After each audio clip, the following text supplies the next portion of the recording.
Henry, let's do it. Yeah. Hey, listen. We're recording a podcast right now, episode 200 and corn of the Corn Chase, and this is your D-Grain, Daniel Corn, and Corny Picorni over there in New Cornsey. Let's talk about it. We're still on Children of the Corn, the worst franchise of all time. Thank you to Kyle Cornivano for the great cornification. Right. I was trying to do recommendation. It didn't quite happen. I didn't really get it, but that's okay. I am in agreement with Dan. Agreeance? Agreement. I like when dumb people say agreeance. It's kind of like saying irregardless. Yep. That's one of my faves. That's a good one. Yeah, this after I watched 7 and then 8. Mm-hmm. 8, the 2009 sci-fi. 8's worse. This is one of the worst fucking movies I've ever seen. This is the worst franchise we've ever covered. This is the worst franchise really we've ever covered. It really is, because all the other ones that are horrendous end at a certain number, and these just don't seem to. There's 10 of them. They never fucking stop. And I mean, Urban Harvest? That's the fucking critical high point of this franchise? I mean, look, the original was Fuck still... that movie. No, I mean, I get it. I say the same thing, but like for me, like that's the cult. I mean, come on, man. There's just nothing here. Why do they keep making them? I don't know, man. I asked you that last week. Who gives a fuck? I was when the credits were coming on for number 8. No, sorry, for number 7. What is it? Revelation. When the credits were coming on, I was thinking, I was looking at it and I'm going, all right. So I was recalling our conversation we had with Isaac, Big Eye, last week. Loved it. And I was asking you about the market for these, and you were explaining to me, elucidating me about. I was trying to. And you did, but then I thought about it when the credits were coming on and the movie's proceeding, and I'm like, that's not a good enough answer to explain. I agree. Yeah. I rethought it. No one would watch this except die-hard, I don't know what. But who are these die-hard Children of the Corn fans? I mean, listen, there has to be a baseline amount of fans that are watching all of these. There has to be. It doesn't make sense any other way. It doesn't make sense. That's why I was questioning why they keep going. I don't get how much money they're actually pulling in to get the motivation and the finances to end. I want to start a fucking GoFundMe to prevent any more of these from coming out. By the way, you know who would probably be on board with that? Who? Stephen King. Yeah, probably. I mean, yeah. What? This is just like every time one of these comes out, they're just like fucking Stephen King in the face.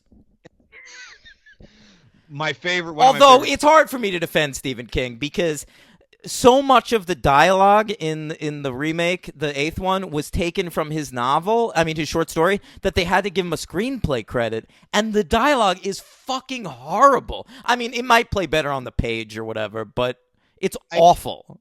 I feel very, very smart now. I feel very intellectually vindicated, okay? I did no backup research to do this, but what you just said was something I was going to ask you and something I was just going to comment on, that I didn't know why Stephen King got a screenplay credit, but I absolutely thought 100% that whole first awful 30 minutes in the car with the couple, I said to myself, That was the is best 30 minutes of the movie. but I said that is Stephen King dialogue right there. Oh, That big is time. absolutely, because you and I have both read Word Stephen for King fucking books. word. Yeah, and I was like, that's Stephen King dialogue. That is all that is. Right off Oh, the page. are they talking about the dangers of addiction and the Vietnam War? It's Stephen King. Yep. It was absolutely, and so now I can ask you. So is that why? Of course. That's why they gave him a credit. Yeah, I mean, yeah. But can you just do that? Can you put his name on a Happens movie? all the time, man. Come on. William Shakespeare's Romeo and Juliet. Well, he's been dead for 300 years. So I mean, King's You can alive. do it with anybody if they use the dialogue word for word. I mean, I imagine like Stephen King could have gone and said like, "Take my fucking name off this movie," but like he probably just didn't give a shit. Okay, all right, yeah, that's something else, and I disagree with you about that car sequence. But I hated the whole fucking thing, but like, in that sequence, I guess there weren't any fucking kids. Great point. That's a great point. You know what I'm sick of looking at? Kids. Totally agree. Totally, and they get worse and worse. I use birth control for a fucking reason, so I never have to interact with any children besides my nieces, all right? I hate these fucking children. I have the exact. Shut up. I want them all. I just want to smack them. I want to pick them all up and throw them across the field. Like corn darts. Just stocks in the air. Yeah. Yeah, I want to fill a cannon with these fucking kids. Launch them into the stratosphere. Want to watch their heads explode when they leave the atmosphere of Earth. A collective Nebraskan child Aurora Borealis, just for everyone's enjoyment. That's what By I the way, want. an Aurora Borealis, I could watch that for like 10 hours over any one or more of these things. Yeah, Be nice. Look at this. It's the wallpaper on my phone. Really, an Aurora Borealis? Yeah, there it is. You That's see it? very, I do. I can actually make that out. Yeah, that's very cool. I like the Aurora Borealis. Yeah, It's very beautiful. It's a beautiful thing, man. One of my, I'll tell you, I'm not a huge Family Guy fan or whatever, but Yeah. one Family Guy joke that has always stuck with me is they go to the Aurora Borealis, and it's just David Boreanaz's face in the sky. That's pretty funny. I like Family Guy. Makes me laugh, man. The first few seasons back in the day, of course, it was it was good stuff. Yeah. Henry, Children of the Corn Revelation. Why don't we start with this one? Yeah. This is the 7th Children of the Corn movie. We have a new director. It's a fella by the name of Guy Magar. All right, and he was like a TV director in the 80s. He's a fucking nobody. All right, he directed The Stepfather 3. I haven't seen that one. He's Egyptian. I want you to watch this movie, Henry. I found this on his IMDb page. Apparently a pre-Friends independent film starring Matt LeBlanc called Lookin' Italian. I see that. I have the Wikipedia page. Hey, we're looking Italian here. Oh, Matt my LeBlanc God. playing a character named Anthony Manetti. Ugh. And there's an actor in it named Jay Acavoni. And he plays a character named Vinny Palazzo. Ugh. And the very Italian Denise Richards, of course, is in it too. So. Oh my no. God. Oh, look at that! No, Wiki screwed up. They wrote Stephanie Richards in the cast, but in the marquee they wrote Denise. Yeah, That well, can't be. Wikipedia is not very good. It's good. It's good enough for amateurs like me. Yeah. And we have a writer, S.J. Smith. And this guy is, let me check my notes. Oh, another nobody. His only other credit, I'm using the pronoun his because I can't imagine that they would hire a second woman in this franchise. No. So they that's it. wrote, he has a story credit on Silent Night, Deadly Night 4. That makes sense. Mhm. Sure. Great. Sure. Great. We'll get there eventually, I'm sure. All right, we have a budget here of $2.5 million. I know that, and of course, this was released October 9th, 2001. And this was the worst thing to happen in the fall of 2001, I think. Yeah, I think you're right. As far as my memory serves, there wasn't anything, I mean, in any sort of venue or arena to be as tragic as this. So I love that they put out this movie less than a month after 9/11. Like, Dimension Films was like, you know what this country needs? It needs to heal. Here's Children of the Corn 7. People need to go to Blockbuster and get their videos or DVDs. 2001, yeah, and they need to see something like maybe they'll see Children of the Corn. They can escape. They can escape. You know. I think it's a problem that this doesn't have a Roman numeral 7. That is an issue. That is a major issue. I think it's also an issue that it was $2.5 million to make, and pretty much took place on one set. What are you talking about? One set.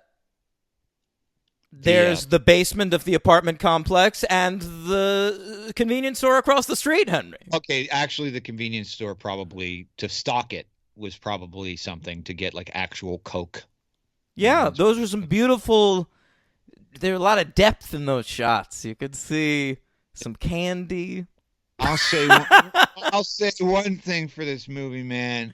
There's a House of the Dead stand-up arcade game in that convenience store. That was great. That made me laugh loudly because I was just thinking of every convenience store I've ever been in, and when they have video games, it's not House of the Dead. It's not that good. They're not going to have a video game like that. That's a major video game. Oh, especially for 2001, man. That was the hot shit. And by the way, if I may just say something, House of the Dead is a much better movie than Children of the Corn Revelation. Oh, yeah. It was a fun game. I've played it. There's shots of the game in the movie. I know. Yeah. Yeah, I did watch it. I know. You've seen the movie? I did see the movie. You had texted me, and I was a little bit through it, and you did give me one of my. No. Children. No. House of the Dead, Henry. They included shots of the video game in the movie. Oh, that's great. So sometimes in the middle of the shootout, they'll like cut away to like video game shootout. That's great. Yeah, that's a great choice. Yeah, that's pretty good. No, Dan had texted me yesterday. He was in the middle of watching his multi-hour, which, by the way, for both these movies, I did them back to back. I finished around the 8-hour mark. It took me about 8 hours to watch these two movies. This one, the Revelation, I got through okay. The second one, it was like 5 hours. Well, you sending me the text made me laugh, but then when I had gotten, because I said, hey, I hear you. I'm working through 7 now, and Dan just immediately goes, forget that. Just 7's nothing compared to 8. Holy shit, he wasn't kidding. And I almost sent you one when I was done, but I said, nah, save it for the show. Yeah, you weren't kidding. I was actually excited for 8 because I'm a fan of the main actor in it. Yeah, you would be. I noticed his filmography. Yeah. Well, he's not the biggest problem at all. Not even a little. No. I actually have an LVP, but it's still tough. I feel like I wouldn't be doing. I think I'm being unfair to somebody by doing this to this LVP, but we'll get there. All right. So Children of the Corn 7. It starts with the Dimension logo comes up and it's yellow like corn. I didn't notice that. I saw Dimension. Holy shit. I was like, that shit is fucking clever. Let's keep it up, movie. Then. Should mention Dimension Films, an offshoot of Miramax. Of course, Miramax, named after Miriam and Max, who copulated and gave birth to one of the great monsters in American history. Speaking of horror movies. Yeah, I was telling Dan before we went on air, I'm like mostly done watching this Untouchable documentary, Hulu original, and about Harvey Weinstein, and it is about a real life monster, and I don't know that I can actually finish it. It is worse than I could have ever imagined. But you said you have like 20 minutes left. You have to finish it. 24 minutes. Ooh, the old Sutherland special. I don't get it. The show 24. With Kiefer Sutherland. A very obvious joke. Thank you. Yeah. But anyway, yeah, that's Keep up, Henry. I'm on fire. All right. All right, so, then we get a title sequence, and some corn stalks sprout up, and they're red, which is spooky, and they're also digital, and they look like, you remember on old computers when it would go to a screensaver and it would just be a bunch of pipes flitting around? That's what it looked like. It's the little paperclip guy when you had Microsoft Word in 2000. He'd be like with two little eyes, and he'd be like, "I'm waiting for you to type." Yeah. Hey, I think you used the wrong there. When they had to have little moving emoticons for just spell check. It couldn't just be spell check because they found all these new things in Microsoft. So it's like, hey, show them what we can do. Show them we can make that paperclip move. Yeah. Show them how we make that paperclip. We'll call him Clippy. Yeah, we're going to call this guy Clippy. We're going to set up a nice rudimentary animation. It's going to look a little bit like when you get a spare at a bowling alley. And it's going to be great. It's not going to matter because they're going to be so entranced by our graphics. They're not even going to. But you know what? We were, Henry. At the time, I was impressed by Clippy. So was I. I remember being like 23 when I saw Clippy, and I was blown away. I remember my nieces being like 2 years old and pointing to the screen and going, "Make the little guy come up." Oh my God. Awful. Yeah. So I'd have to like sit back and wait for him to appear. Yep. All right, what happens next? Let's set it up. There's a girl. Her name's Jamie. Jamie Lowell. Yes, Jamie Lowell, from Lowell, Massachusetts, played by from the actress. Lowell, Canada. Yeah, it's true. Named from an actress whose name is Claudette Mink. Now, I want to say something right off the bat. In a film such as this, she's really not that bad. This is the same as any other thing. If this actress was in 8 episodes of The Flash on the CW, that would be fine. Yep. But I'm sorry, she's the lead of a motion picture. Well, it's a motion picture, I guess. Yeah, I didn't say major motion picture. Yeah, I was going to say, like, it's for a direct-to-DVD thing. I don't find it that bad that she's given a lead in this movie. No, it's bad. This is not a lead actress. Get the fuck out of here. I feel that way about another. Yeah, okay, all right. Oh, I didn't mind her. I thought she did Peril quite well. Whatever. So her grandma's missing. That's the great plot in this movie. That's it. FYI, we set up about 100 cliffhangers at the end of last one. 0 followed up on. We do that every week. No, I remember last week there were like big implications. No, I know, but I'm saying they end not every one of these movies. No, I guess the third one ends with them releasing the corn to the public, and we never follow up on that. And then the 6th one ends with the god of corn, he who walks behind the rose, also being released into the world. That's correct, and I don't. We should be in a fucking apocalyptic scenario at this point, and this Jamie is just worried about her grandmother. Well, absolutely. I mean, this has been going on for 8 movies now, or 7, let's say, 7 at this point, and the world is none the wiser. So, Henry. Yeah. So her grandma's missing, and she goes to find the grandma in this town. It's Omaha, isn't it? It's Omaha, Nebraska. It's she finds this apartment tenement. What are you laughing at? You're just fucking talking through smoke. She finds it.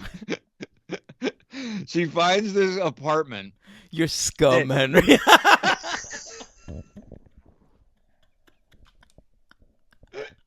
It's water vapor. It's maybe that's worse. I don't know.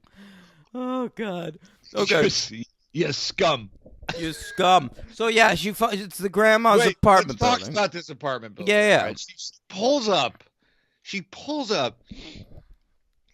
You can first of all you can see what is probably supposed to be Omaha in the skyline, which is hilarious. So clearly, like 3 miles away, there is like, I mean, maybe that's how Omaha is. No, Omaha's a city. They act like this is like one corner. Like Right, the only place she has to go is the convenience store or the apartment complex. That's what I'm saying. So this reminded me of Urban Harvest, where they have this dilapidated but kind of big house, Right. where they like look over a wall and there's the city and that's it. There's At the least city that and movie had a sense of place.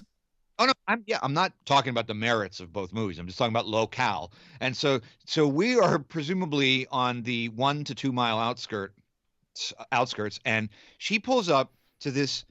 It's not even an apartment building. Like it's like a warehouse, and she kept It's supposed to saying, be an apartment building, but they didn't actually shoot at an apartment.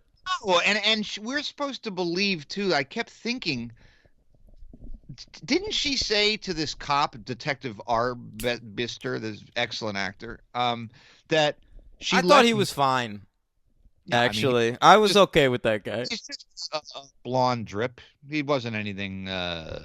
He had nothing to do.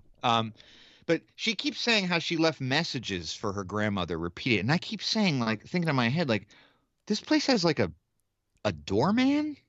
Had a doorman. Wait, who but they took explained mess- that. I mean, a little bit. No, they did. That one dude, Yeah, I know. he says that he had been taking the messages, but he didn't deliver them to the grandma.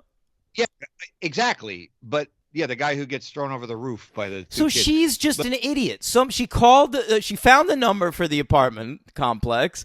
The phone rang. This random fucking idiot picks up the phone and says, "Hello." She says, well, judging by that very professional answering of the phone, I would like to say my grandmother is missing. She may be in peril.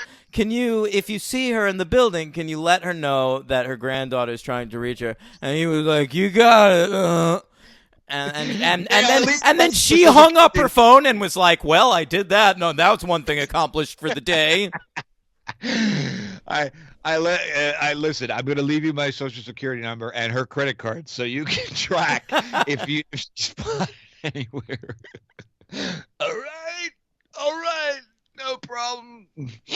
Yeah, it's good. She dresses well. I'll say that. I liked her sense of fashion. I don't remember. Yeah, she's got good style. Nice hair. Nice hair. It's the end of the 90s where we're beginning in the 2000s and everyone she's not really caught in a trap of fashion. She looks good. That's my little pret-a-porter take right there for you. There you go. Yeah, you seem to have as good a sense of the fashion industry as Robert Altman did. That's probably accurate. Yeah. All right, there's a grow house in the basement. They're growing marijuanas, but they're also growing. I saw more tomatoes. There were a lot of tomatoes. Oh, I didn't. Did you look around? I didn't look around. I didn't explore. I kept looking for the weed. Well, it was weed, but I saw more tomato plants than marijuana. Ooh. I don't know if the corn kids would like that. All right. Do they not like tomatoes? Well, they're not the children of the tomatoes. They do replace all the plants with corn later in the movie. Yes, they do. We meet her roommate, Tiffany. She's a stripper, and there was nudity. Yeah. Oh, yeah. This is Jan K. Crystal Lowe, not to be confused, as I did for most of the movie for Crystal Lowe from The Bachelorette. But she is... a hell of an actress. I thought she was fine. I don't know. I mean, it's a tiny little role. She isn't... I was more amused by the character than the actress, because I love that they set her up as being... Like, they say, like...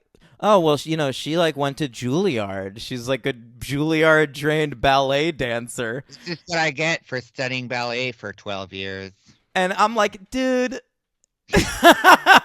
First of all, you have enormous fake breasts, you're not a ballet dancer. That would throw her off balance. You Yeah. can't do a pirouette like that. Yeah. No. And second of all, what fucking ballet dancer? Nobody is like. You I always think of that scene in Independence Day where Vivica Fox is like, I'm a dancer. And Mary McDonnell's like, oh, ballet. And Vivica Fox goes, exotic. Yeah. And whatever. But nobody, those are two different things. Nobody right. fails at one and becomes the other. I'd see the original director's cut of Black Swan where Natalie Portman fails and then ends up at fucking what's that strip club in Manhattan that's in all the movies? The fucking You mean Scores? Yes, she ends up at Scores. Yeah. That's I in would the love it. original- I would love it if Black Swan was somebody discovers her at Scores and puts her in fucking Swan Lake. It ends with Mike Nichols as Closer. That's who she ends up being, the character in Closer. Amazing. Yeah. Yeah, Black Swan and Closer are the same universe. You do Yeah, never that'd be know her great. fucking name in Closer. That'd be great, man. Oh my God. So we meet Tiff, and she's. Oh, by the way, obviously she was trying to make it in the huge ballet capital of the state of Nebraska. Yeah, Omaha has a great fucking modern dance scene. Martha Graham, Kirov, the Met. Yeah. You name it. Balanchine got his start in Omaha, as did Born Alvin there. Ailey. They were both born there, and that's why they call Omaha the ballet capital of the capital of Omaha. Yeah, it's the ballet capital of Middle America. It really is. It's the flyover capital of ballet. They just replaced Des Moines for that title, so it's not easy to do. All right. Henry, all the corn in town has blood in it. You take a bite out of this corn, there's going to be some blood underneath. I mean, in the excitement in these movies for the people that are encountering corn is one of the hardest things to believe, and I'm being serious here, in the whole franchise. Like the father in Urban Harvest, the guy here who's the message taker. What are you talking about, Henry? I talked shit about New Jersey corn for 1 second, and you had its back. No, I don't have its back. I'm just saying it's like a thing. Eric It's a Nelson thing. had your back on it. Yeah, it's because it's a thing. You don't know everything, Dan. Everything. I know Thank you, Eric most Nelson. stuff. Yeah, you know. Nice defense. The defense rests, Your Honor. Dan does. He said, "I know most." I do. God damn it! I lost my train of thought. Corn. okay, People so- get excited about corn. The guy's message taker. He knocks on Jamie's door, invites her up to the roof for a barbecue. So Oh, there's yeah. no meat. There's no meat for this barbecue. He looks at this corn before he eats it like it's like a rare malt scotch or like a fucking sirloin. He swirls it. Yeah. He swirls it. You gotta swirl it around with it, and it just he bites it and there's blood, and then I'm like, God. And then the kids show up on the roof. By the way, LVPs. I'm sorry. There's no real kid in this one. Like, there's no main kid. I need one main kid to latch on to. It's a brother and sister who just glare Clockwork Orange style the entire time. I actually thought a couple times about The Shining. Every shot of any kind of character looking up was like, all right, you've watched The Shining. I know you've never seen any other Kubrick movie, so that's where you're getting it from, but okay. But yeah, it's just, I don't know. Probably man. saw Eyes Wide Shut. No fucking way would this guy sit through that. Are you kidding me? It was like 2 years ago. It's Tom Cruise. Everyone saw Eyes Wide Shut. I disagree with that. I don't think that's Everyone true wanted at to all. see those two fuck on screen. Yeah, check out the box office. It didn't do that well. Yeah, but it was like it was of the moment. Like, it was talked about. Oh yeah, I remember. But yeah, Everyone was doing the ding. the what? That one piano chord. Oh, the Ligeti bullshit. No, yeah. Darn. Yeah. All right, so she finds out some stuff about her grandma. It turns out that she was a child of the corn. And I guess when everybody killed herself, she abandoned the life of corn and became an atheist because Yeah.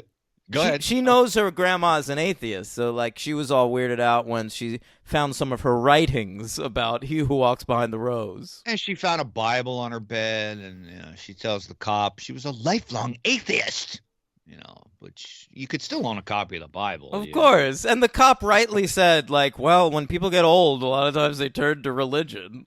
Very true. Yeah. Maybe you, as a person presumably living in another state, or at the very least city, who doesn't have any contact with your grandmother beyond leaving vague messages with some rando at the front desk. Like, I mean, maybe you aren't up on her religious studies. Yeah. Were you close? I mean, mostly. Well, that's not close. Mostly come out at night. Mostly. Oh, don't forget to remind me about the kid in 8 who says all his O's like Shun. Yeah, I hated that fucking guy. Shun. Yeah, I thought he was from Baltimore, that kid. So, he talks like Omar. Yeah. Omar, I have shown you the way. Yeah. He has shown you. All right. I need some honey nut. All right, what happens? We've got Tiffany. Back to Tiffany. She's sitting in the tub. The kid comes She's in. got her boobs out in that scene, and I will say they're a little lumpy. I didn't notice that. Yeah, the doctor maybe could have done another pass. Ooh. Well, I feel like all fake boobs were bad in the 90s, though. You think they... I feel like fake boob technology has really improved. Like, the fake boobs I see on porn stars today, they're still obviously fake, but they look more boobish. Well, I think they were using a different ingredient back then. Wasn't it mainly silicone, and now it's like something else? It's like Dramamine or something? I know, yeah. Back then, they No, back then they were like, "Oh, liquid rubber should work." It's true. It was like the 19th century. Yeah, they were like, "Well, we're gonna cut your chest open. We're gonna put some asbestos in there, and there's your fake boobs." There's an ingredient in juicy fruit, my dear, and we're going to use that. It comes from the cane fields of Singapore. We're going to be stuffing that in your areola. Yeah, we're also going to use blue 17 food dye for no reason. Henry, so she's shaving, right? She's shaving, yes. She's shaving her legs. You have to say legs. Yeah, shaving her legs. I didn't even. That's not even what I got. Oh, man. A cornstalk, and then a cornstalk beast comes out. After the annoying boy with the kid who needs a lot of sleep because he's got. Oh, that's right. Cause he drops some like seeds in the bathtub. Some kernels into the bathtub, and much like bubble bath, I guess you drop the capsule in. Oh, you're right. It is like that. Vineyard appeared with corn stalks to drown her. With a lot of tendrils. It reminded me of Japanese hentai, like tentacle porn. Yeah. It's just another one of those things too, that scene where it's like I don't know what type of vibe this director is going for, because I don't think he's self-parodying. Corn vibes. What is he going? Corn vibes. Corn vibes. He's not self-parodying. I mean, I genuinely think he thinks that he is trying to make a creepy little movie and have a good scare, and it's nothing is accomplished. No. I think what it is they have the remit. Children of the Corn 7. Let's fucking do it. I don't blame the director. I think it's probably more on the writer, to be honest. And it's not like it's well directed, but this guy was like a workman-like director. He'd been around since like the early 80s, working in TV, directed a bunch of episodes of like cop shows in the 80s and shit. It doesn't look that bad. I mean, they have the one set, but he's got some angles he's trying with. It's fine. He's doing the job. Color scheme is all right. I hesitate to use too many superlatives. Is all right a superlative in this context? Probably is. It's the Hy- best I'm gonna say. it's hyperbole whenever we say it's okay. But yeah. Oh, then we see Michael Ironside. Yeah, I mean, I was he figures into the plot basically nada, but I wasn't even gonna bring him up until my MVP, frankly, because he's the only actual actor in the movie. I mean, he has like one scene of dialogue, and you are paying attention. It's like because- Carradine in part Ah. 5, was it? Fields of Part- Terror.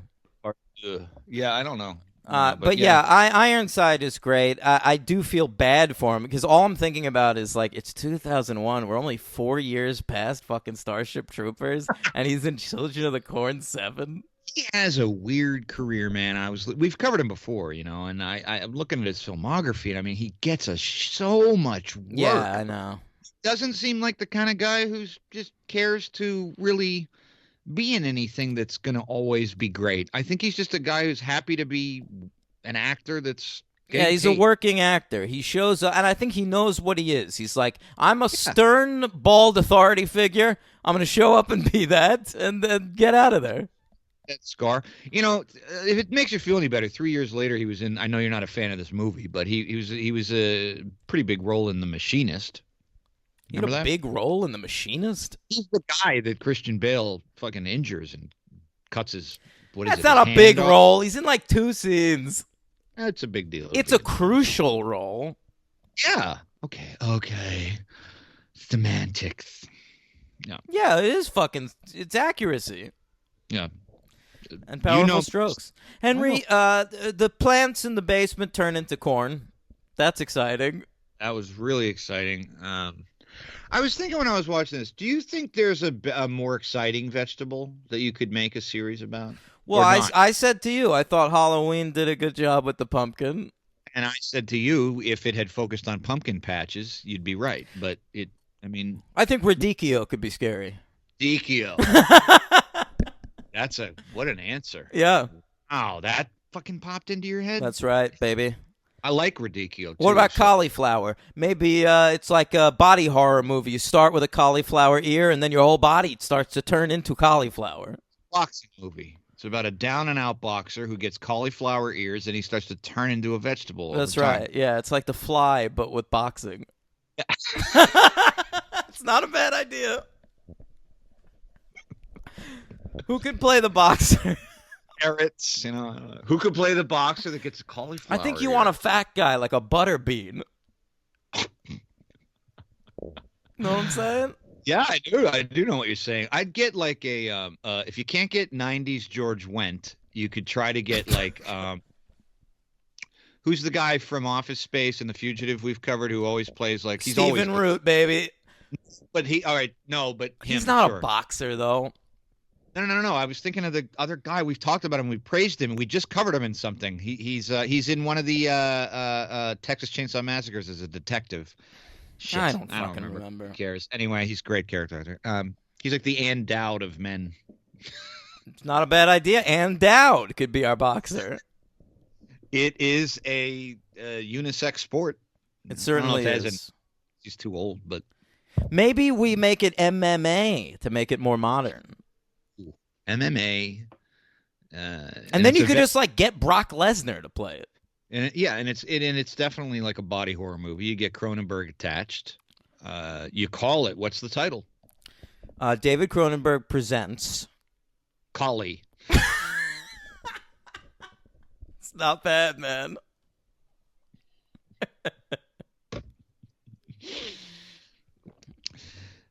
All right, whatever. Were you waiting for me to follow up on No, that? I was thinking of. I couldn't come up with something to top Collie. Collie, because it could be a person. It could be anything. It could be a dog. Yeah, collie, yeah. It's great stuff, Henry.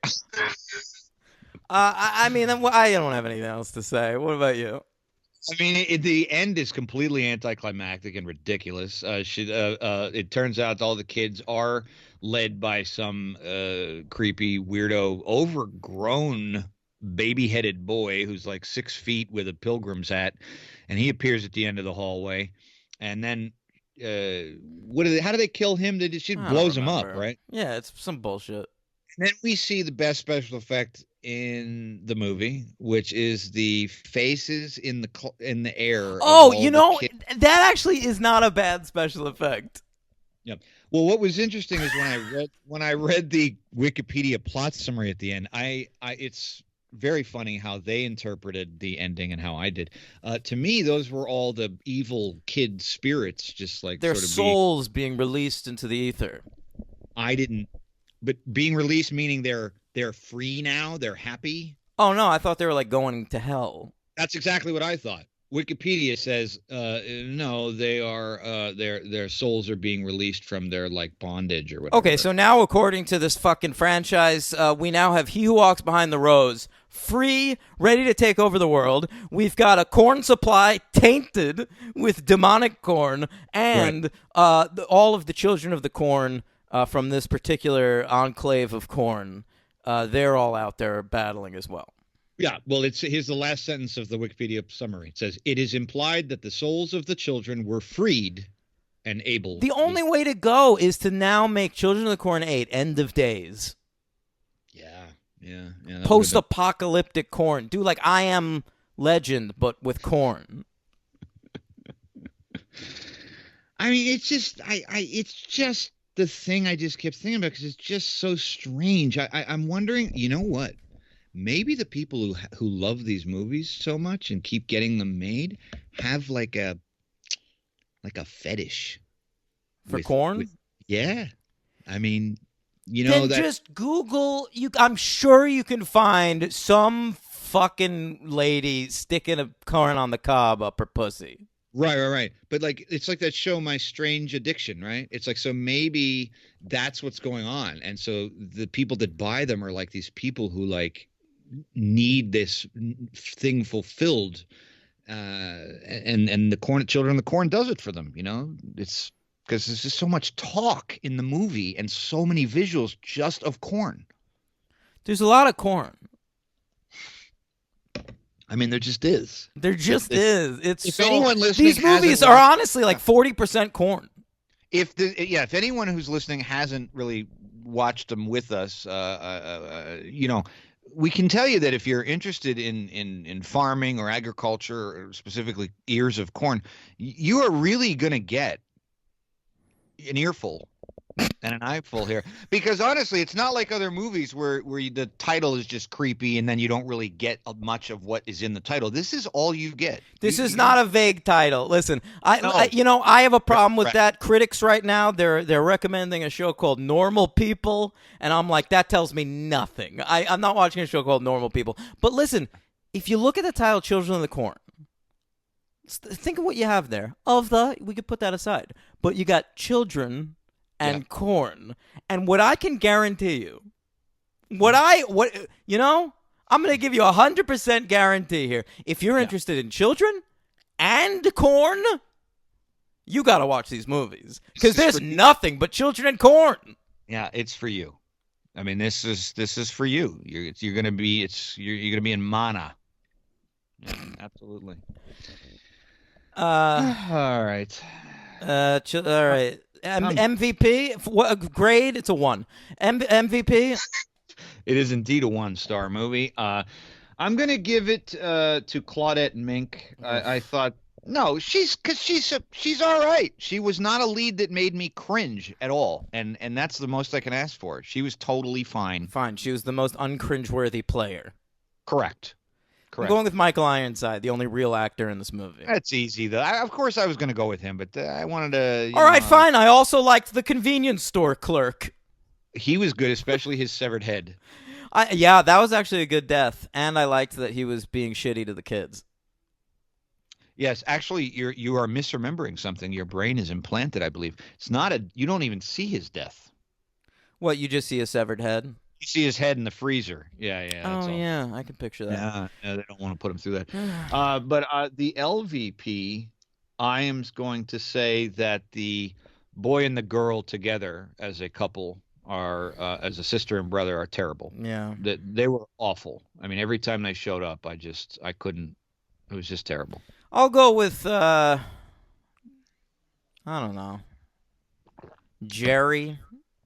Who's Jerry? He's the note taker, I think. Oh, okay. Yeah, that makes sense. I sort of liked how goofy he was, though. Maybe I should go with someone. Tiffany was pretty bad. Well, there's Stan, the guy who's growing the weed too. Oh, that's who I'm thinking of. No, fuck that guy. Yeah. Well, the guy with the barbecue on. Wait, who was Goofy? Well, they're both goofy, but the guy at the end with the gun. I think I maybe thought they were the same character. Yeah, it makes sense. No, the guy who is the message taker and the doorman is the guy who gets thrown off the roof after the barbecue. The last man standing in the building is the weed grower with the gun who keeps seeing them in night vision and not in day vision and all that. Right, shit. and the cop's still alive too. Yeah, the cop and her presumably. Yeah, they fuck.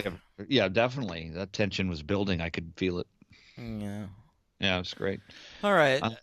Do you have a superhero account? I know you do because this is the most Canadian-looking fucking movie in the world. I'm sure everybody's in Smallville and Arrow. It wasn't fun. Let's hear our theme.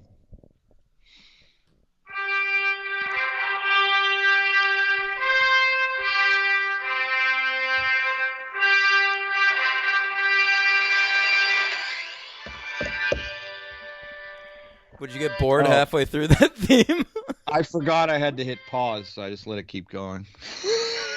No, it's pulling up my superhero count in my gallery. I have a superhero count gallery, ladies and gentlemen. Yeah. In my folder. I delete it every week, and then I have to redo it. Okay. Yeah. Why do you delete it every week? Because it builds up. There's too many folders. I just want to keep one clean slate every week for a new folder. I don't know what your life is. Why would I have superhero accounts saved in my phone for like? But you keep the folder. What? No. Yeah, I do keep the folder. It's a superhero account folder. I mean, I delete entries. Oh, I thought you were saying you delete the folder every week. No. I delete the entries. Thank you. Yes, good clarification. Claudette Mink, of course, Jamie Lowell. She played a great role in Smallville as Corinne Hartford. Corinne Hartford. Good name. Yeah. Michael Rogers, that actor who played the guy Stan, the weed grower. He played Hannibal in the new 2017 Supergirl show. Hannibal Lecter? Yeah. Did he make an appearance in Supergirl, Hannibal Lecter? Maybe a crossover. It'd be great. He also played Sergey in Arrow. Sure. Maybe a Russian guy. Maybe a mobster. Sounds like it. Crystal Lowe, who was Tiffany. She was. This is a great one. I'm happy with this pull. This is when I know I'm actually paying attention. I bet you pulled it to her. I was more into Claudette Mink. She's more my type. I bet. Yeah. So sounds like it. Yeah. Hey, she's also not a bad. All right. You've said that enough times. Yeah. Yeah. All right. Anyway, Crystal Lowe played the hot party girl number 3. I don't remember any hot party girls. Well, no, I didn't. No. I'm telling you what. Got it. Go ahead. She was the hot party girl number 3 in Fantastic Four: Rise of the Silver Surfer. It was probably like, what's his face? Human Torch went to a party or something. Well, that was in the first one. I remember that scene. That's when he gets his ass kicked. It probably happens again. Yeah. All right. And she played Vala, V-A-L-A, an actual character, because her name's in blue here on Wiki, in Smallville. Recurring character. So she had a regular role in that. And finally, the great Michael Ironside, who was in a ton of cartoons. I didn't write him down. He did a lot of voiceover work, especially DC. But live action, he was captain of the 7th Fleet in X-Men First Class. I seem to remember that in the showdown at the end of the movie. He played General Sam Lane in Smallville. Yeah, Lois Lane's Lois's dad. And lastly, he military played guy, duh. Of course. And lastly, he played Louis Snart in The Flash. Yeah, that I remember that actually. He's Captain Cold's dad. It's a DC thing, of course. God, they love their dads. Yeah. There. thing. Here, thanks to John Evanbear, I have this information. In the year 2001, Korn was in the process of recording their 5th album, Untouchables. Ooh, all right. Sounds good. Sounds good. That was the last one I listened to when it came out. Okay, so you quit. I quit at a certain point. That's good. That's good. I tuned back in when they did an album with Skrillex. Yeah, I understand. That would be a key thing to make sure you're back on the horse for. And to those of you listening to this, our intro theme, I think. Oh my God, have you heard it? Of course. It's amazing. Yeah, it'll be up there. Yeah, thank Jason Anthony Harris and Jonathan Davis co-wrote the new theme song. It's real good stuff. Mm-hmm. I think it should be the regular theme song, like every episode.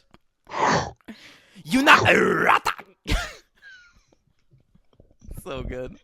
But it's subtle too, it's got a subtlety to it. It's pretty good. Yeah. All right. Yeah. All right, Okay. let's talk about Children of the Corn, the remake. Okay? Yeah. All right, we've got a new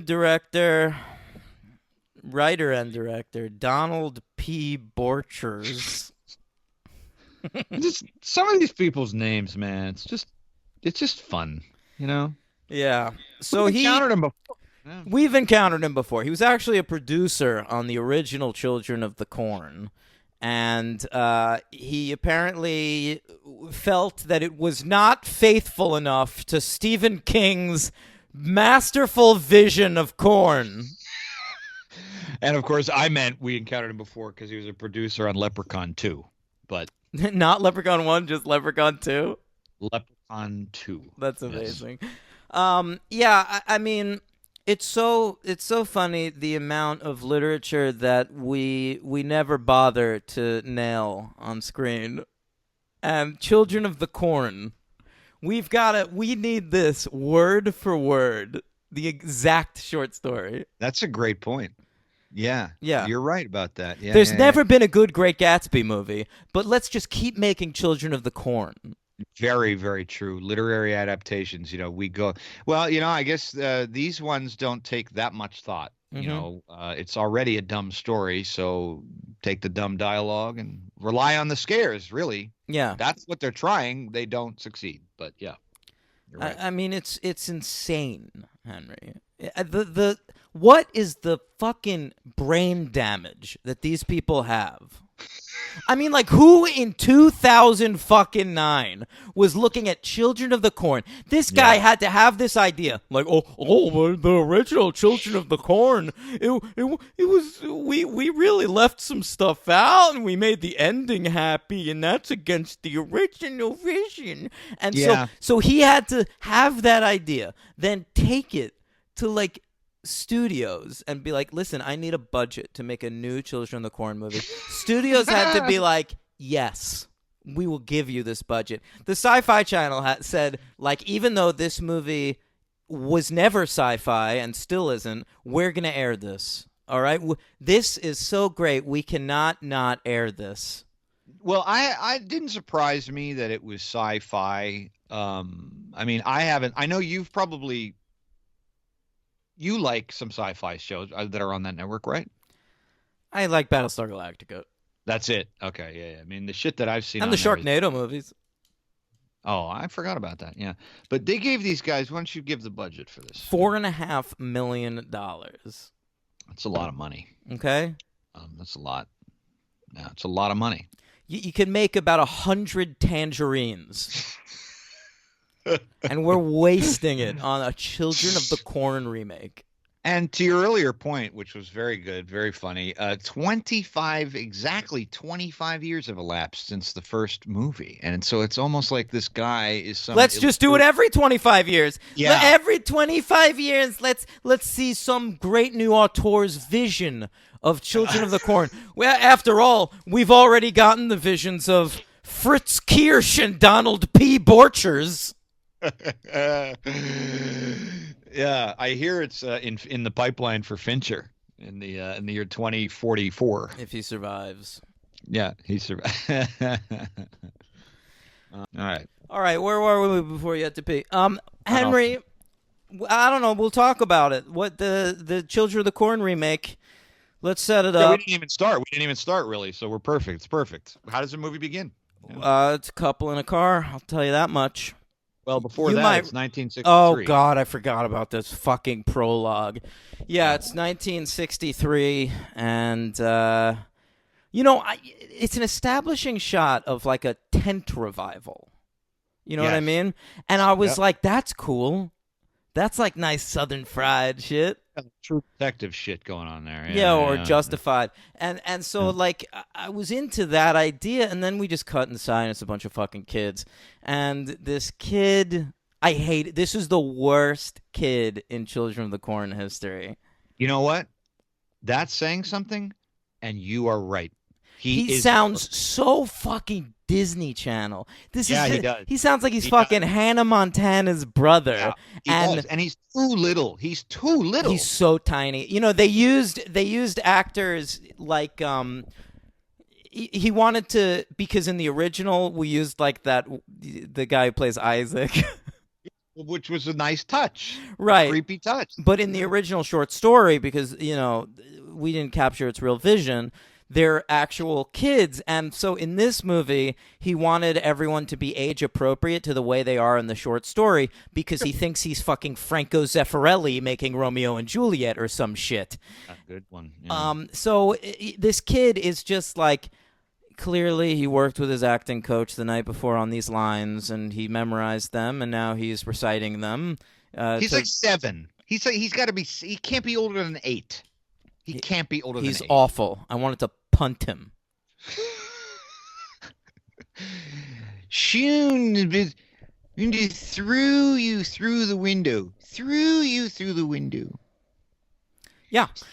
Then he says to the Lord, "You." Oh, it's unreal. Yeah, he It's brings fun. up He Who Walks Behind the Rose. He says the thing about you have to be, people over 19 are shitty.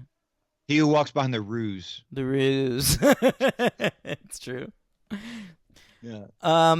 It is a ruse, but yeah. H-Dog, then we get to 1975, and it's a couple of... That's a cool shirt. Oh, sorry, you like- sorry. We're on a podcast. Kennedy. Oh yeah, I've had this a long time. It's a John F. Kennedy LBJ campaign shirt. Yeah, 1960. It's Thank not you. real, right? It's like a replication. Replication. Yeah. No, it's not from the time. Yes. Okay, so there's a couple. This was Linda Hamilton and Peter Horton Right. in the film we covered. But now it's David Anders and Candace McClure. All right, so David Anders is a favorite TV character actor of mine. Yeah. He again maybe shouldn't be the lead in something, but he's great as a character actor. I first came across him on Alias, where he was a regular, sort of a wild card, played a character named Sark, and he was on Heroes, and he was on iZombie for many years, which was a show I enjoyed. He's a very fine TV actor. Yeah, I mean, when I was looking at his credits for my superhero account, I was impressed, and I was like, okay, so this guy has chops, but Also, he's Australian or something, and doing a perfect accent. You sure? 'Cause Yeah. it says American. No. He's All right. He was born in Oregon. Okay, fine. Then he played a Brit in something, and he did a good accent. Yeah, he's from Oregon, dude. You're right. Oh my god. Yeah. All right, never mind.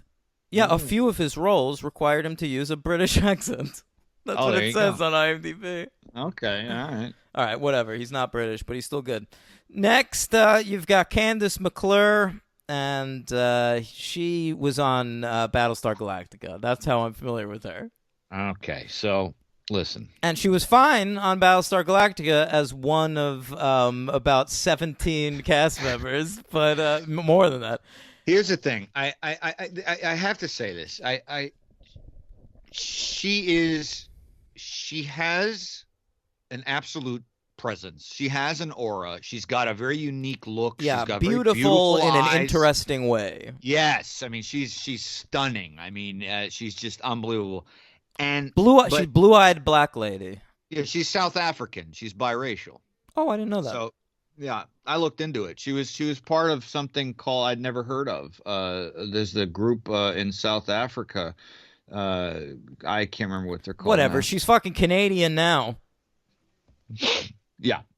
Exactly. Cape Colored Descent, they call it. Cape Colored Descent. Oof, I don't want to Yeah. say that out loud. It's not. It's what they call themselves. We Cape don't know. Colored. Right. All right. It's mixed race. I'm just It's- fucking with you. I know you are. All I right. know you are. Wait, but wow, was she? I mean, her character, I should say, that character, I thought I was gonna commit harikiri, man. I was fucking. She was insufferable. It is wild.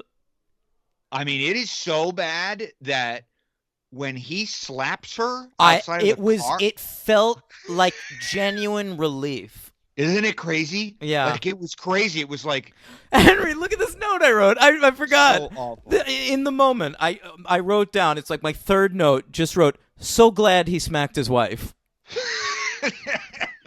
I mean, guys, gals, guys, she is. I mean, there's no stopping her. And There's no fellas stopping out her. there, never hit a woman. All right, you can never Absolutely. hit a woman. Don't even shake them around.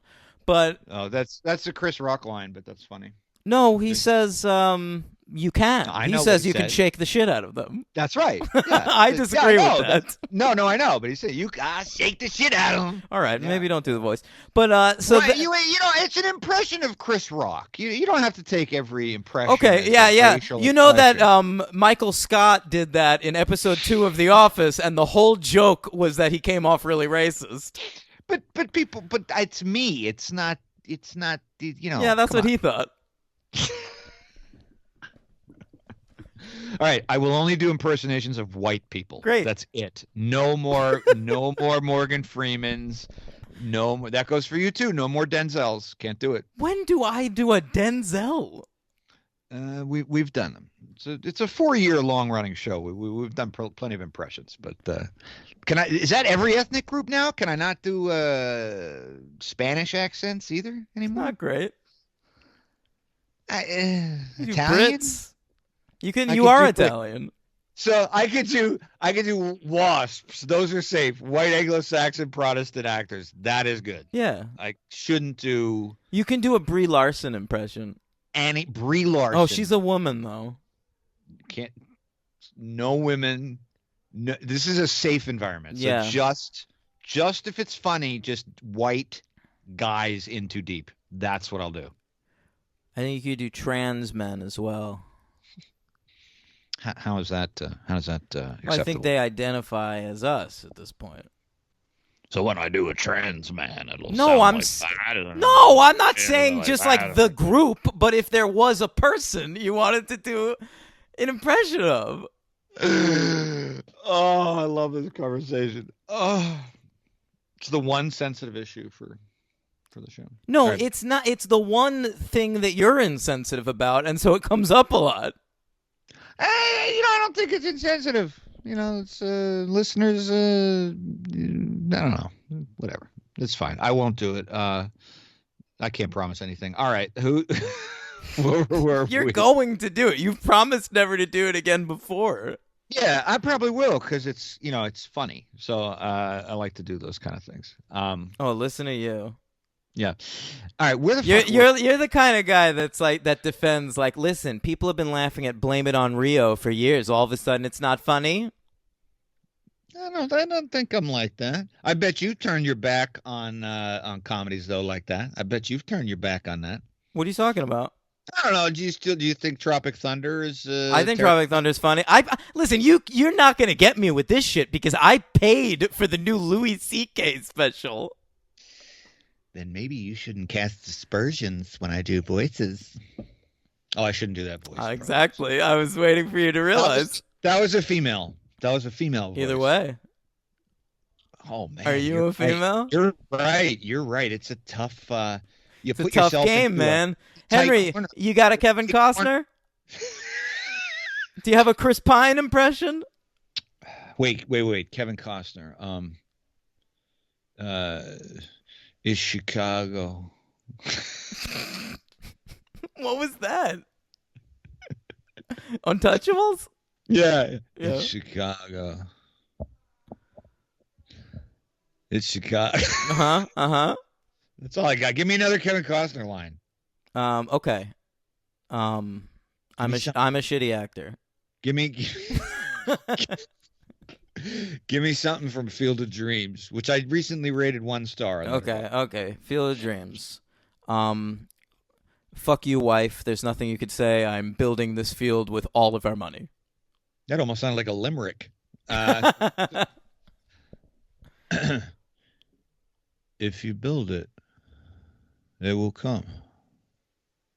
Ooh, that's actually pretty good, Henry. All right, stick to that. All right, we'll keep it narrow, tight corner. Come on, you could still do some of your shitty impressions. You could bust out a Kennedy.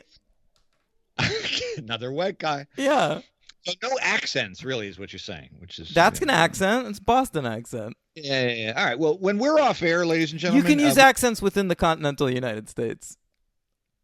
Ooh, that's dangerous. That's too much leeway. Don't give me that. No, you can. I'll give you Mexican American. I'll giving you Russian American. You don't want to go there. That's not going to be. I feel like Russian you can do. Okay. Well, listen, accent police. The accent police over here. What a long convo about what impressions you can do. I was enjoying it because, like, I don't really want to talk much about this movie. Nor do I. No, but it did bring me to how did we get started on this? Whatever, fuck it. They're driving in the car together. She's just giving him shit for everything he does. I mean, how did this couple get together, Henry? Because it's 1975. Okay, we're making it a period piece for no reason. But the reason we're doing it is because we're really going to dig into the fact that he is a Vietnam veteran. He's recently back from Vietnam. He went on over 60 missions, and he saw some shit. Okay? Yes. And now he's back with his beautiful wife, and they're on a road trip together, and all she's like, the whole time, she's just like, how many fucking babies did you kill over there, you piece of shit? Tell me about all the fucking gook grandmothers you raped. No, she keeps saying that over That's and over. That's a line from the movie.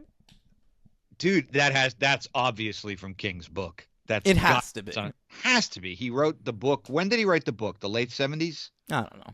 Yeah, so maybe 75. Yeah. So I mean, she is just constantly on him about everything. And in the beginning I assumed it was sort of like a Vicky Burt situation we had with Linda Hamilton and Peter Stormare, where it was kind of... I didn't catch. What is this? What's happening? What's Vicky Burt? That's the characters' names, Vicky and Burt. Oh, and it's not Peter Stormare. It's Peter Horton. That was the joke. Oh, okay. Picture Peter Stormare. I got so confused. I thought you were referencing a Linda Hamilton movie called Vicky Kurt. Vicky Kurt Stormare, Barcelona. So I was trying to understand, like, because in the original, Kurt Catlin. Vicky Bird Hamilton Catlin. Let's do a remake of Vicky Cristina Barcelona as a Children of the Corn movie. Oh man, that's probably all Woody's gonna be able to do right now. Oh. No, he's writing his memoirs. Did you hear about that? I did. I thought he completed them. He did, and HarperCollins or whatever gave him like a shit ton of money for it, and then the entire staff of HarperCollins went on strike, and they had to drop it. Oh my God, I didn't read that. Yeah. See, because a few weeks ago I read an article with an excerpt from it where he's just talking about his charges against him, and then I was like, oh, the book's out. Okay. But that hadn't happened. That wasn't mentioned. It was a New York Times article. All right. Wow. Jesus Christ. Okay. Anyway, so I was trying to figure out in the Vicky Burt universe, in the original, they're like newlyweds. They're not even married in the original movie. Right. They're like, she wants to be married. He doesn't. In this, I can't tell did they get married pre-Vietnam? Because they seem like there's a lot of animosity for. But it seems like there's a lot of history. I got the sense they've been together a long time. That's what I think. But which was even more confusing to me because this is not like a normal kind of hatred that comes with like being sick of your partner. Like they fucking hate each other viciously. It is vicious. I mean, the stuff she says to him, and then even a few things he says to her, it's unbelievable. And so I'm thinking, here's my theory about their marriage. I'm thinking that before Vietnam, she was a peacenik, and he was like a crew cut American. Maybe he was a hippie and he went away to Vietnam and came back sort of like buying into America. Oh, that's way deeper than what I was going to say, but okay. That's fine. So she clearly was like in the protest groups and all that. And he came back and he's like, I don't want none of that shit, and so they hate each other. And I mean, it's just I don't know that you'll see a movie that, there are good movies where there are obviously vitriolic things where things are said, like Marriage Story, where those scenes together are very excellent, and those are some hateful things that are said. But I don't know that you'll ever see such a terrible movie spend such a long time spewing as much vitriol. What about Revolutionary Road? Yeah, but, right, very true. But within that movie, it's not. Those are like short scenes. Mm. What I'm trying to not very eloquently say is that this goes on for like at least it's a half hour for sure. It's a half an hour, and it never stops until they hit the kid.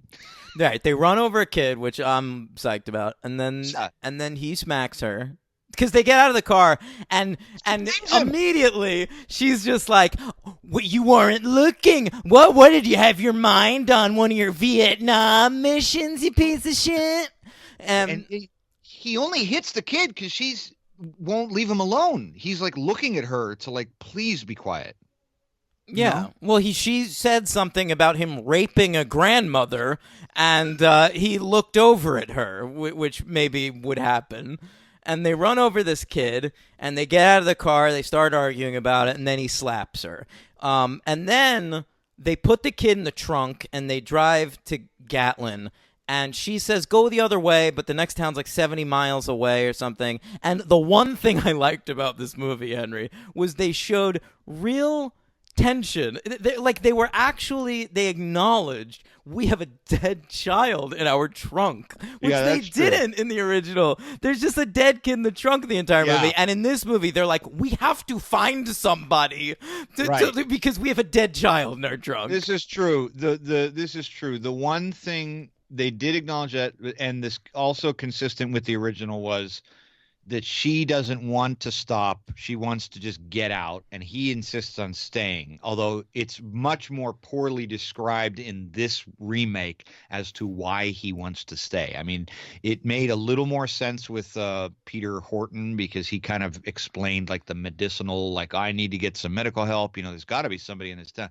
But this guy just keeps saying, just to oppose her, essentially. No, I think it was just because everything else is so far away that, like, his whole thing was like, there's got to be a fucking doctor in this town. If there's not a doctor, there's got to be, something. Like, we got to find someone who. And he said the kid was on foot, so like it has to be the closest town that he's coming from. Yeah, that's true.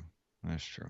Yeah. My eardrums were so beaten in by that first half hour, it was hard for me to listen after that. Hey, speaking of the first half hour, did they ever explain why she was scared of that little piece of corn they found?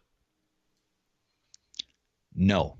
The kid had like a briefcase with him or something, and they opened it up, and it had just a little idol of a corn. That's right. And all we get from her is that she has been to these tent. A little foreshadowing in the beginning, I guess, that she has grown up with the tent preachers, and her family was very biblical and religious, and she doesn't want any part of it. But that has nothing to do with when she sees this little idol.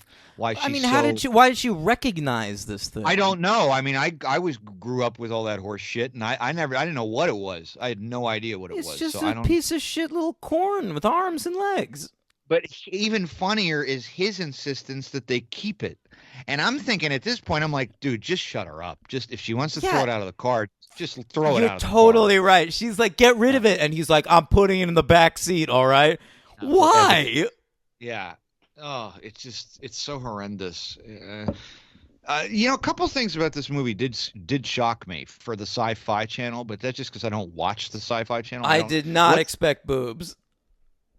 Okay, that was that was the main one. The other one is when he picks the kid off the ground and it's so gruesome, like with the sticky, syrupy blood on the pavement. Yeah, that actually was pretty gross, but that didn't surprise me overly. Okay.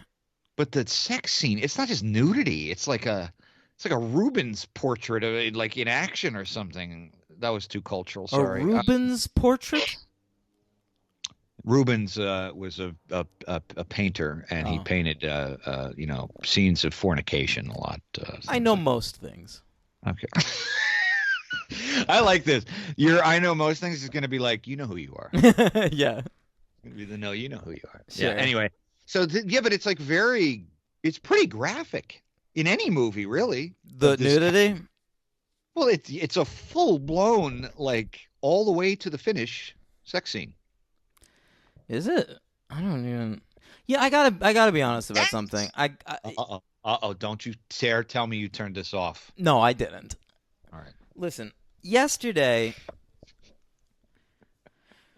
it was a beautiful day out in New York. I'm gonna kill this guy. If I had, okay, go No, ahead. no, hear me out.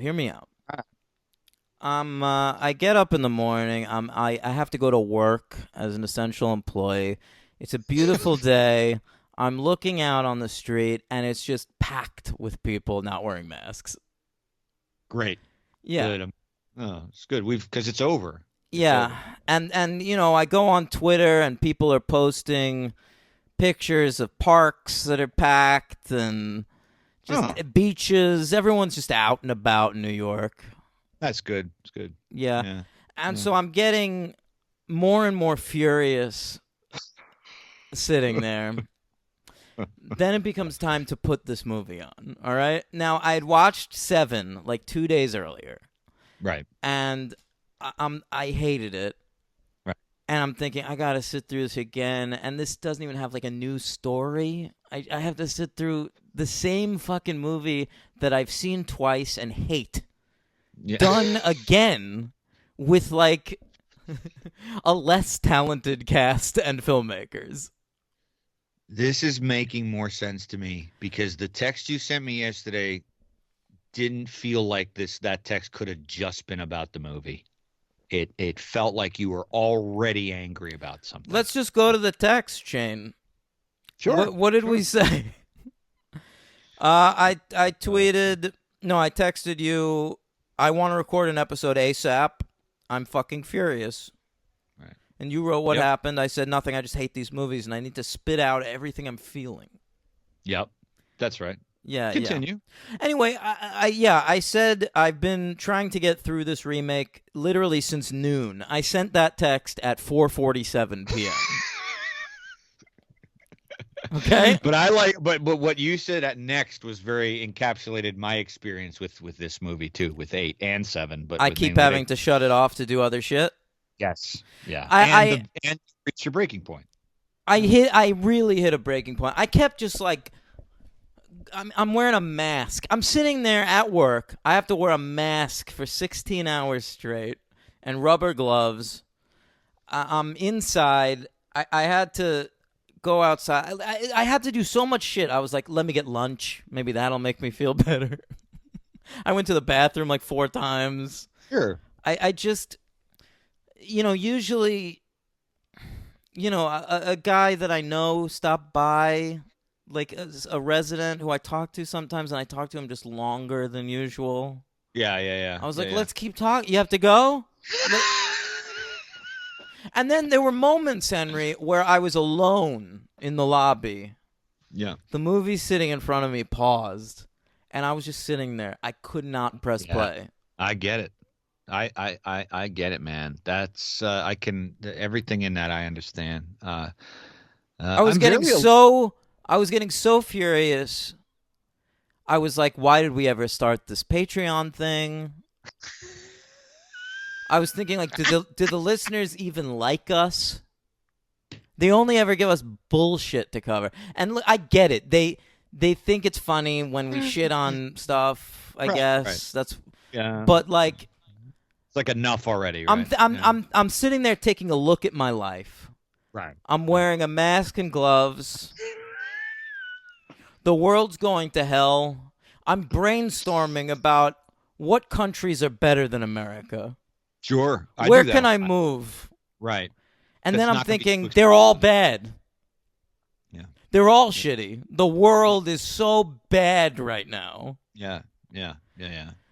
And I'm just sitting there like, what am I doing? Yeah. What is my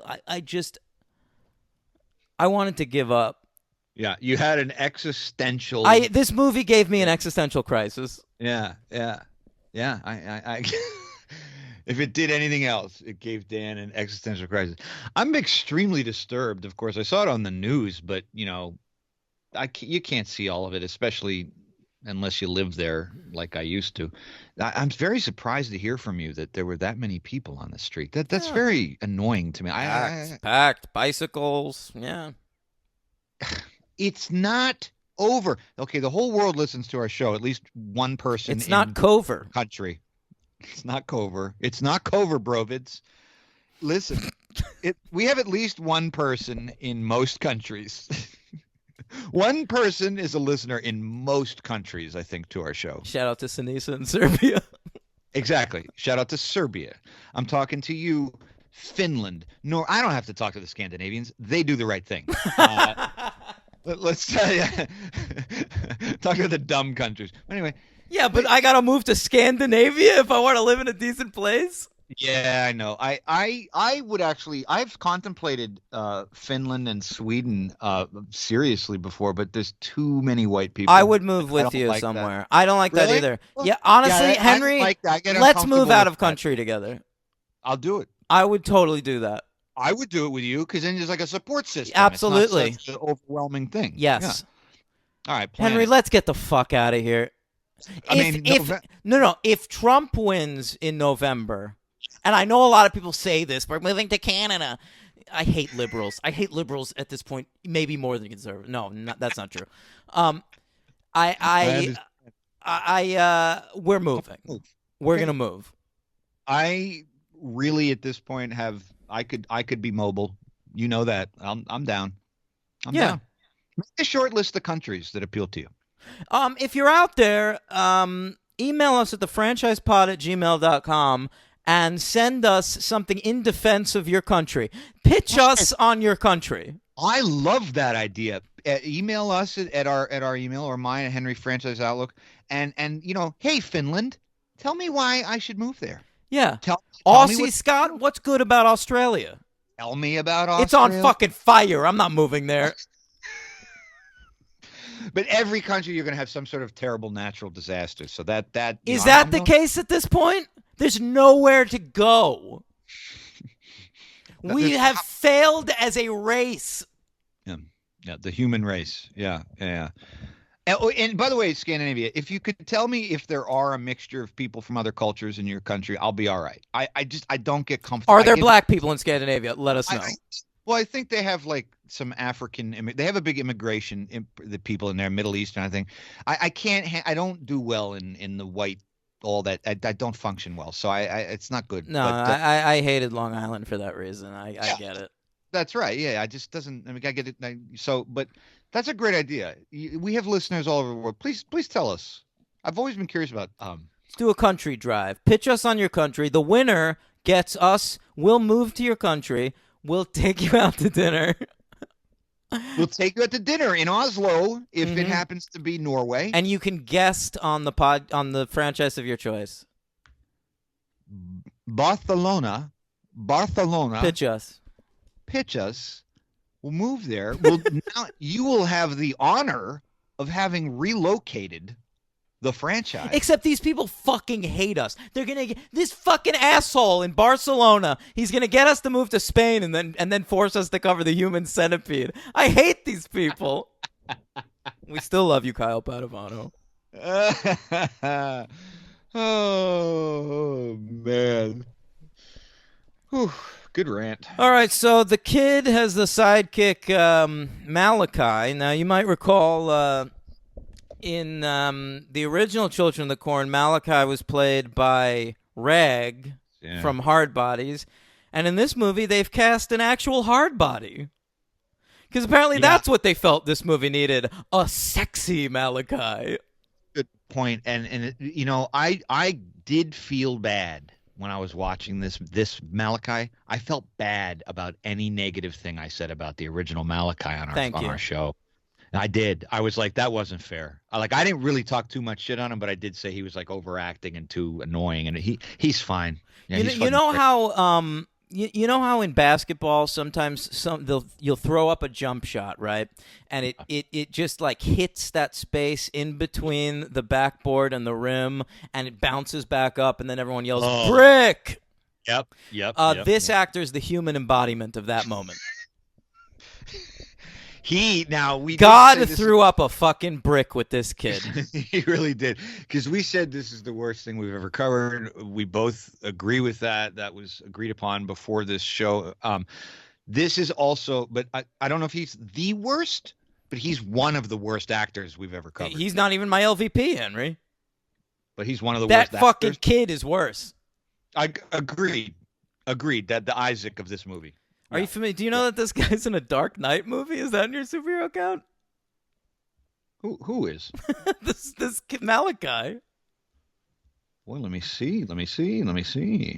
Maybe he didn't have a wiki page. He plays Thug number 2 in Basement in The Dark Knight Rises. Yeah, no, I didn't have him. All right, well, I missed it. He's also in Road Trip 2 Beer Pong, so we might cover him at some point. Yeah, I didn't have him in the wait, what's his name? Daniel Newman. Oh God, he's a Daniel. I do have him. Okay, good. You made me nervous. I got him. He's called Bane's Thug. Great. Yeah, thank you. I'm glad I caught that. All right. Yeah, he's terrible, but you know. All right, so whatever. We get to Gatlin. David Anders goes into the church to look around. He leaves Candace McClure in the fucking car, and then all the kids swarm her. They form a circle around her. I love the scene, actually, where she's yelling for, like, the kids have surrounded her, and she's like, can you get out here? Something weird's happening. And he's just in there going, like, fucking leave me alone. He's pretending he'll hang out in this church for hours. Anything to get away from this woman. That's how bad his marriage is, that he will literally pretend to be a preacher, giving a sermon out of a Bible to nobody in a haunted church because he just wants to stay away from his wife. There's just a bunch of corn everywhere. Up to him, he doesn't know that, you know.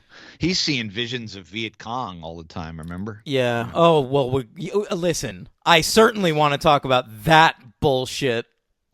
That's Stephen King all the way. But it's such garbage. He's just running through a cornfield, and then he thinks he's in, like, the jungles of Vietnam? He's having flashbacks, man. PTSD. We're really hitting on big issues in Children of the Corn. Absolutely are, man. When he was over in Nam, he was dropping acid a lot, and it's a bad time for a flashback. Yeah. I just did a funny visual. Maybe when he was having sex with his wife, he got a PTSD flashback to when he raped a gook granny. Yeah, he could have. And that's how she knows about that. You shouldn't say that word on the show. Yeah, I know. You're right. Henry, but gook? Can I just say that is an offensive term for the Vietnamese? See, but I'm kidding because you're quoting the movie. No. I'm quoting the movie, but also I very distinctly remember this in high school.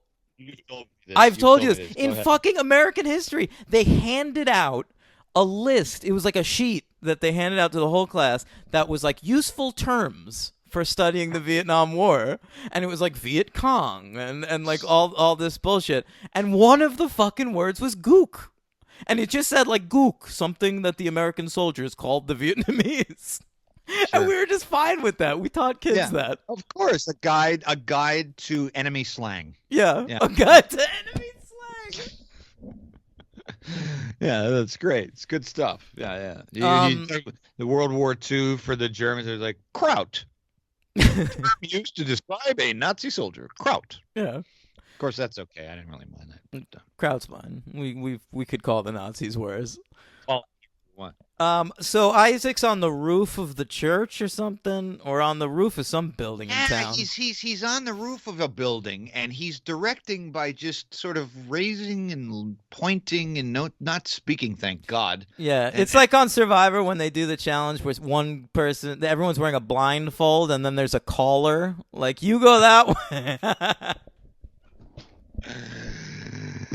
and it's that whole sequence is also this movie is set up, at least the first hour, of very long sequences. Like Yeah, once yeah. you get to the town, that town sequence goes on. Well, there's really three sequences in the Yeah. movie. It's like a 90-minute movie, and then the first half hour is the car, and then the second half hour is the town square, and then the Right. third half hour is cornfield.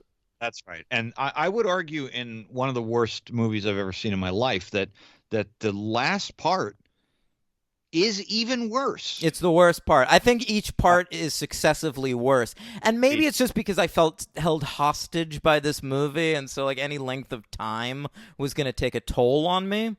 But I don't know. There was more to hang on to. Like, because in the first half, they're yapping at each other. That's kind of dumb and funny. And then in the second half, the kids are running around. At one point, Isaac throws a knife, which looks like trash. I thought that was a really funny hysterical. effect. That was hysterical. And I didn't know that. I was actually surprised. I mean, I didn't care, but I did. It's so poorly done, that whole sequence in the town, that when they blow her up in the car, I was like, oh, she's not dead.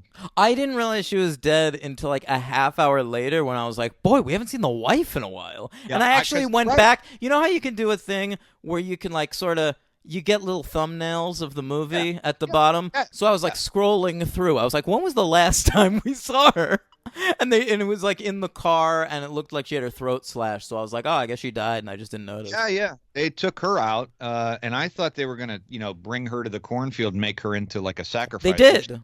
I know, but they killed her first in the car because, and clearly she wasn't in the car when it blew up, because when we see her body at the end, she's not burned. Well, I guess she was already in the process of being transformed into a corn stalk. That's good thinking. That's good thinking. By the way, Amazon Prime, is that how you watch these Yeah. these two gems? Yeah, It was $4. $3.99 for a standard definition copy of this piece of shit. $4.25 with tax. I just saw on my bank account. Oh yeah, $4.25. hey, you should go to Eight- YouTube. I don't think they charge tax. YouTube, but they don't have everything. They do. They have pretty much you mean- everything. you mean buy it on To YouTube? rent, yeah. Oh well, for a fucking quarter. I mean, Save that quarter, baby. Yeah. Oh boy, yeah, the cornfields. Oh, did you notice that the one thing that made was very different in the flock of Isaac and Malachi, their flock? They had a lot of overweight kids, and I thought that was a nice touch because it showed the progressive spirit of the Nebraskan cult worshippers. And kids are, there's no parents in town, so nobody's teaching them nutrition. I've got a feeling they're making popcorn a lot. There's no child They're labor using law. way too much margarine. Yeah, because there's no child labor laws, obviously. They've got an obesity problem. But all they have is corn. I mean, what can you? Corn bread, a lot of corn bread. That's fructose corn syrup. great. Yeah, you're right. Maybe they're just slamming that. A lot of cholesterol going on in this Yeah. place. Yeah, No diet sodas. big heavy kids. A lot of kids are violently dispatched in this movie. I liked that actually. That was good to see. You get to see David Anders break a lot of children arms. Kills a lot of kids, including kids who probably are like 5. Great. They're like 5 years Good. old running through. He just kills them. I think if you're going to make a movie that's a horror movie where the main villains are all children, then you have to have the guts to murder children. Yeah, I mean that is true. I can't really argue with that. That doesn't really happen at all in the original, right? No. We don't kill Nobody. Yeah. Well, we kill some teenagers, but yeah. That's the thing. These movies get away with it by saying that you're children of the corn until you're fucking 20 years old. Yeah, true. So Yeah. these movies are not only fucking horrible, they're cowardly. Because they don't have the guts to follow through on their own genre. Yeah, their own premise. Yeah, murder. Yeah. It's always the teens that get the blade. Never the kids. All right. So she's running through the field. There's a Vietnam flashbacks. His wife is a corn stalk. He gets turned into a scarecrow, and that's the end of the movie. Yeah. Basically, we get some pretty I guess you'd say racist when he gets those. When he hits those flashbacks, there's a bunch of. What do you got there? That weird hibiscus seltzer? No, it's black cherry. Oh, okay, got it. They put a new. I think it's a brand new type of label. Looks like it. They're always changing labels. Mhm. I don't even know if this is good. Look at this mad old Poland Spring label I found. What's Lively Lemon, right? Yeah, I know, but this is like from a couple of reinventions ago. Oh, wow. Well, depends on where you got it, I guess. I ordered it from a bodega. It's the new. You ordered it from a bodega. Yeah. You can order seltzer? Now you That's can. pretty- There's a fucking pandemic. Oh, good point. There's COVID Poland Spring, COVID seltzer. I'm drinking Yeah. some COVID seltzer. COVID, nothing goes down Ice like a COVID. Oh man, I don't know. Oh, hundreds of thousands are dead. All right. Henry, I hated this fucking movie. Hey, there's a stinger at the end. Yeah, I only, because you said that, I don't know how I had the willpower. Because there was actually quite a few things I wanted to watch yesterday. I just wanted to get this shit over with. But because you had told me, you had texted me, it was a stinger. I was like, all right. And it's a long stinger, dude. It goes It's on long. forever. Jesus. Rachel, no, she's called Ruth in this one. She's called Ruth. We changed her name. Oh, she was okay, actually. Yeah, she was. They decide she has a vision that in the future she's gonna light this baby up because she doesn't like that Malachi has now getting the axe. Yeah, girl power. Yeah, that's what I got from the movie, especially from Candace Getting slapped. Dugan. Candace McDougan. Candace McGruber. This is a one. This is the worst movie we've ever covered.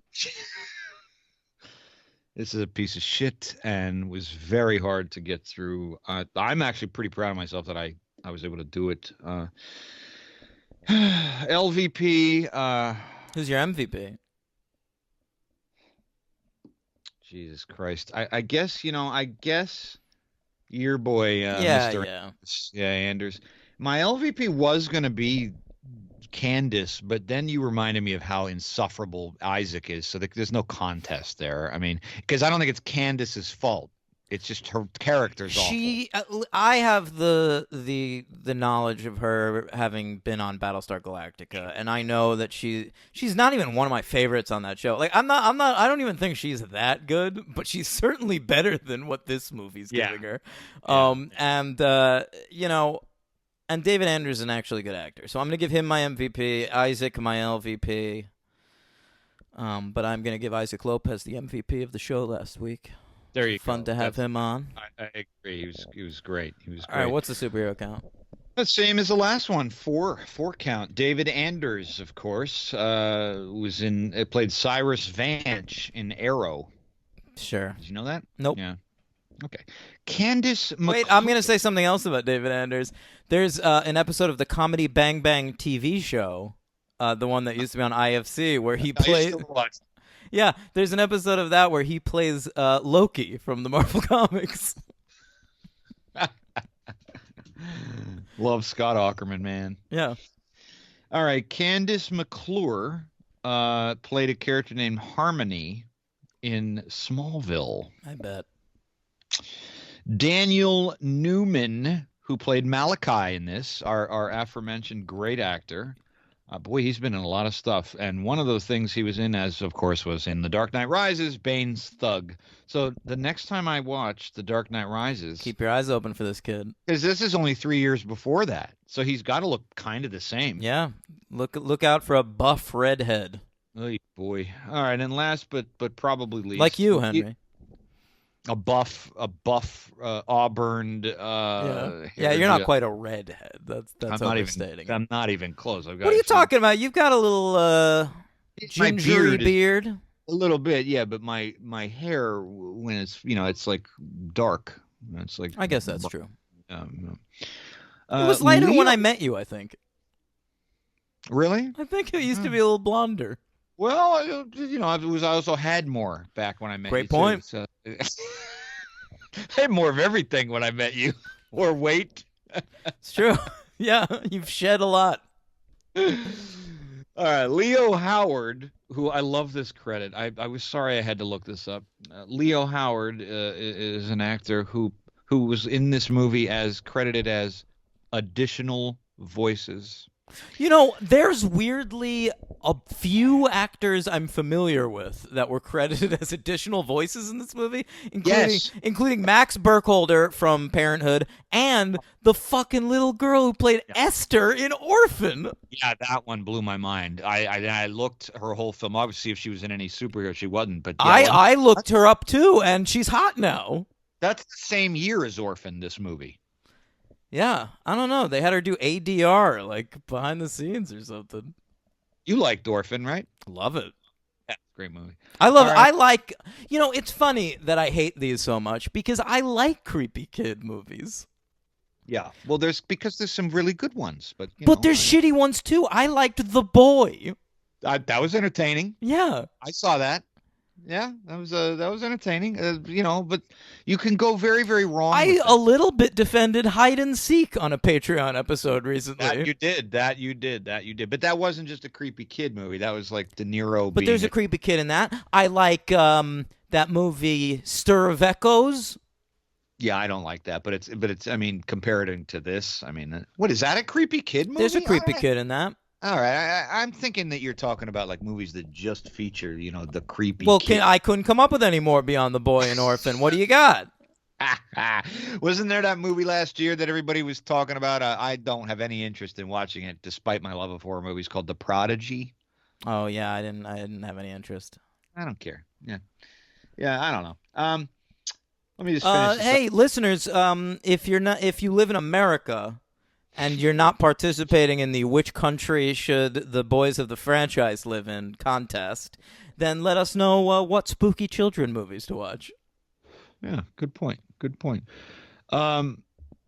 Okay, so the additional voices, Leo Howard, he played a young... The Good Son. I thought of one. Go ahead. Right, we mentioned that recently. Anyway, all that build-up for absolutely a total letdown. Leo Howard, the additional voices, was a young Conan in the 2011 movie Conan the Barbarian. Did you ever see the 2011 Conan the Barbarian? Is that the one starring the Dothraki from Game of Thrones? Oh, is he in that? I think he's Conan. Oh boy, then I guess you didn't. Yeah, I guess you have your answer. Yes, I do have my answer. Yep, I got many answers this episode. All right. Yeah. What do you mean? Oh, no, it's just a joke. Like we talked about a lot of philosophical subjects. We did. We really got into it this week. Yeah, I feel like I was elucidated on some subjects. I hope to have maybe elucidated you. Probably did because you know most things. I know most things. I hope this recorded. I hope it did too because if it didn't, then we're not going to have an episode. But that's okay because it's not going to be re-recorded for sure. How are your rankings looking right now? I mean, these are at the bottom. Yeah, they're my. It's basically what I said last week with these headed to the bottom. Yeah, me too.